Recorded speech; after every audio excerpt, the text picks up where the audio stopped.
Delivery के बाद ज़्यादा ब्लीडिंग हो रही है, ये नॉर्मल नहीं है। आयुर्वेद में इसे अतिप्रवृत्ता रक्तस्राव के नाम से जानते हैं।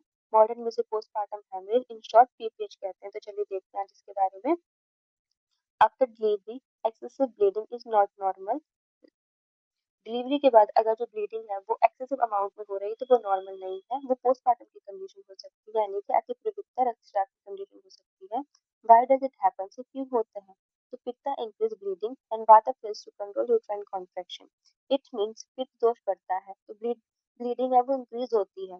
वाट डिस्टर्ब होता है तो यूट्रस कॉन्ट्रैक्ट नहीं कर पाता है। इसकी ट्रीटमेंट क्या है? सबसे पहले रक्त का स्तंभन करना, यानी कि ब्लीडिंग है उसको जो है स्टॉप करना है। दूसरा पित्त का शामक है, पित्त का शमन करना है, क्योंकि ये पित्त दोष के इंक्रीज होने की वजह से हो रही है। दूसरा वात डिस्टर्ब है तो वात का स्थापन करना है। What is the PPH? मतलब पीपीएच की कंडीशन कब हो सकती है?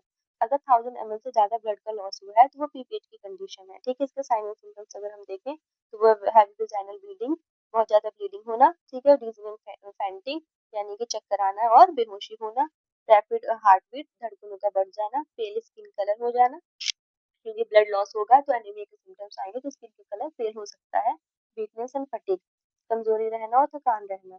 कॉजेस क्या है पीपीएच के? अगर हम देखें तो जैसे कि मैंने बताया, वाट डिस्टर्ब हो जाता है तो यूट्रस कॉन्ट्रैक्ट नहीं कर पाता है। तो अगर यूट्रस कॉन्ट्रैक्ट नहीं कर पाता उसको मॉडल में कहते हैं यूट्रस यूट्राइन एटोनी, मतलब यूट्रस कॉन्ट्रैक्ट नहीं कर पाता है। नेक्स्ट हो सकता है हमारा प्लेसेंटा है वो रिटेन रह जाए, कि उसका कुछ पार्ट है जो प्लेसेंटा है वो रह जाए तो उसकी वजह से ब्लीडिंग हो सकती है।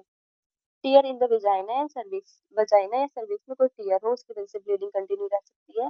Next blood clotting factor disorder हो सकता है कोई। ठीक है, डॉक्टर को दिखाने की जरूरत कब पड़ सकती है? अगर जो ब्लीड है वो हैवी, बहुत ज्यादा हैवी और आपको पर आर के हिसाब से एक पैड चेंज करना पड़ रहा है, तो क्लॉट्स आ रहे हो, साथ में चक्कर आ थकान हो रखी हो, तो आपको डॉक्टर को दिखाने की जरूरत है।